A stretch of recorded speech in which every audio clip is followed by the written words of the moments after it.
সোমবার থেকে শুরু হচ্ছে এবছরের মাধ্যমিক পরীক্ষা, কিন্তু এখনো এ রাজ্যের বহু স্কুলে বেশ কিছু পরীক্ষার্থীর হাতেই পৌঁছয়নি অ্যাডমিট কার্ড।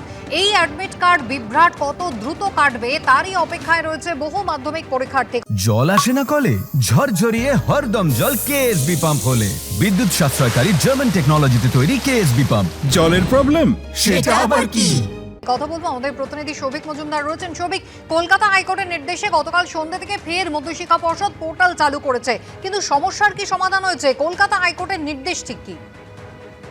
দেখো, কলকাতা হাইকোর্টের নির্দেশে বলা হয়েছিল যে গতকাল সন্ধ্যে 6টার মধ্যে এই পোর্টালকে আবারও শুরু করতে হবে এবং পোর্টাল চালু করার পরে সেখান থেকে যা যা পরবর্তী পর্যায়ের পদক্ষেপ রয়েছে সেটা প্রধান শিক্ষকদের তরফ থেকে হোক, অর্থাৎ স্কুলের তরফ থেকে হোক বা মধ্যশিক্ষা পর্ষদের তরফ থেকে হোক, সেই সমস্ত ধরনের পদক্ষেপ গ্রহণ করতে হবে এবং রোববারের মধ্যে প্রত্যেক পরীক্ষার্থী তারা যেন হাতে অ্যাডমিট কার্ড পান সেই বিষয়টা সুনিশ্চিত করতে হবে। এই মর্মেই কিন্তু মাননীয় বিচারপতি বিশ্বজিৎ বসু নির্দেশ দিয়েছিলেন। এখন তুমি জানো যে এই গোটা প্রক্রিয়াতে বেশ কিছু স্কুলকে সেক্ষেত্রে কিন্তু 10,000 টাকা আর্থিক জরিমানা করার নির্দেশও মাননীয় বিচারপতি বিশ্বজিৎ বসু দিয়েছিলেন। তার কারণ তিনি মনে করেছিলেন যে এই যে গোটা গণ্ডগোল, এই যে গোটা সমস্যা, তার পেছনে স্কুলগুলির ভূমিকাও কিন্তু যথেষ্ট আছে এবং সেই কারণেই তিনি এই নির্দেশ দিয়েছিলেন। কিন্তু ফলে এখন যখন এই পোর্টাল আবারও শুরু করা হয়েছে, সেই পোর্টাল শুরু করার পরে এখন স্কুলগুলি বা মধ্যশিক্ষা পর্ষদের তরফ থেকে নতুন করে যা যা পদক্ষেপ গ্রহণ করার দরকার সেই সমস্ত পদক্ষেপ গ্রহণ করতে হবে এবং আগামী পরশুর মধ্যে, অর্থাৎ সোমবারের আগে রোববারের মধ্যে প্রত্যেক পরীক্ষার্থী তারা যাতে হাতে অ্যাডমিট কার্ড পান সেই বিষয়টা কিন্তু সুনিশ্চিত করতে হবে। কুসুমিতা।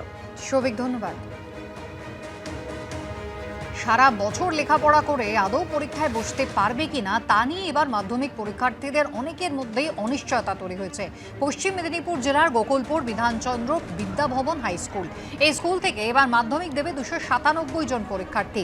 তার মধ্যে 4 জন এখনো অ্যাডমিট কার্ড হাতে পায়নি।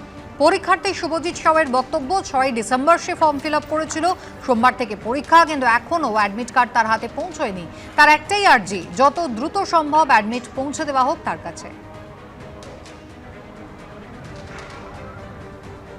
এখানে আমি 6 তারিখ, ডিসেম্বর মাসের 6 তারিখ এসে ফর্ম ফিল আপ করি, কিন্তু আমি এখনও অবধি অ্যাডমিট পাইনি। পরীক্ষা মাত্র আর 4 দিন বাকি মাধ্যমিকের জন্য। 6 তারিখ এসে ফর্ম ফিল আপ করি। সমস্ত রেজিস্ট্রেশন কার্ডের জেরক্স চাওয়া হয়েছিল এবং যা টাকা পয়সা চাওয়া হয়েছিল আমরা সব কিছুই দিই, কিন্তু অ্যাডমিট এখনও অবধি আসেনি। তাদের গাফিলতির জন্য স্যাররা বলছেন হয়ে যাবে, কোনো চিন্তা করতে না, কিন্তু আর 4 দিন বাকি, আমরা কি চিন্তা না করে বসে থাকবো? স্যার যত তাড়াতাড়ি সম্ভব আমার অ্যাডমিটটা এনে দিন যাতে আমি পরীক্ষাটায় বসতে পারি। সারা বছর অনেক কষ্ট করে পড়েছি, বাবা মা অনেক কষ্ট করে পড়িয়েছে আমাদের। এটা স্কুল কর্তৃপক্ষেরই গাফিলতি, কারণ তারা আমাদের ফর্ম ফিল আপ অনলাইনে হয় সেটা করেননি, তারা কোনো রকমের গাফিলতি করে, যার জন্য আমাদেরগুলো আসেনি। রেজিস্ট্রেশন ফর্ম ফিল আপ হয়ে যাওয়ার পরে অ্যাডমিট কার্ড যখন এসেছে, অ্যাডমিট কার্ড এসে দেখা গেছে অ্যাডমিট কার্ড আসার পরে কিছু ছেলে স্কুলে এসে উপস্থিত হচ্ছে, হয় তার রেজিস্ট্রেশন সার্টিফিকেটটা নেই, আবার কেউ বলছে আমি তো টাকাটা জমা দিয়েছি, আমার রসিদ আছে, কিন্তু রেজিস্ট্রেশন সার্টিফিকেটের জেরক্সটা পাওয়া যায়নি। বা যাই হোক, আমাদের ক্লারিক্যাল কাজ, অনেক স্টুডেন্টের মধ্যে কাজ করতে গিয়ে ক্লারিক্যালি কিছু একটা মিস্টেক তো অবশ্যই হয়েছে, যার ফলে এই 4 জনকে এখন পাওয়া যাচ্ছে যে এদের রেজিস্ট্রেশন, এরা ফর্ম ফিল আপের সময় নাকি এসেছিল ওদের বক্তব্য অনুযায়ী, কিন্তু আমাদের ফর্ম ফিল আপটা বাই অনলাইন এন্ট্রি না হওয়ার জন্য, তাদের ফিজ জমা না হওয়ার জন্য তাদের অ্যাডমিট কার্ড এসে পৌঁছায়নি। অফিসিয়াল কাজকর্মের হয়তো একটু গাফিলাতি ঘটেছে। রেজিস্ট্রেশনের জেরক্স, কাগজপত্র, ওদের অ্যাপ্লিকেশান নিয়ে আমরা গতকাল পর্ষদ অফিসে গিয়েছিলাম, কিন্তু পর্ষদ অফিসে গেটের ভিতরে আমাদের কোনো রকম অ্যালাউ করা হয়নি, খুব ভালো ব্যবহার আমাদের সঙ্গে করা হয়নি। আমাদের প্রতিনিধি বিশ্বজিৎ দাস রয়েছেন টেলিফোন লাইনে। বিশ্বজিৎ, একেবারে স্কুল কর্তৃপক্ষ বলছে পর্ষদ অফিসে নাকি তারা গিয়েছিলেন, কিছু ক্লারিক্যাল গাফিলতির কথা স্বীকার করছেন, কিন্তু এই 4 জন মাধ্যমিক পড়ুয়ার ভবিষ্যৎ এখন তাহলে কোথায় যাবে? তারা তো পর্ষদের অফিসে ঢুকতেই পারেননি, তাহলে সংশোধন হবে কিভাবে?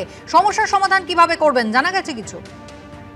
হ্যাঁ, যেটা বলে যাচ্ছি তুমি তো তোমাকে গোকুলপুর বিধানচন্দ্র বিদ্যাভবন হাই স্কুলের 4 জন মাধ্যমিক পড়ুয়া এখনো পর্যন্ত অ্যাডমিট কার্ড পায়নি। তাদের দাবি তারা স্কুলে ফর্ম ফিল আপের জন্য সমস্ত কাগজপত্র এবং টাকা জমা দিয়ে গেছিল, কিন্তু তারপরেও কেন এই অ্যাডমিট কার্ড পাওয়া যায়নি সেটা নিয়ে কিন্তু ওরা বারবার অভিযোগ জানিয়েছে স্কুল কর্তৃপক্ষের উপরে।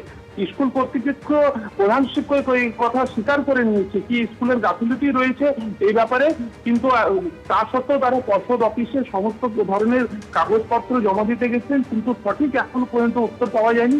এই নিয়ে কিন্তু প্রশ্ন উঠেছে পড়ুয়াদের অভিভাবকের পক্ষ থেকে, যারা বলছে কি আমাদের ছেলেদের ভবিষ্যৎ কি হবে এই মুহূর্তে, এমনটাই জানা যাচ্ছে। কুসুমিতা, ধন্যবাদ।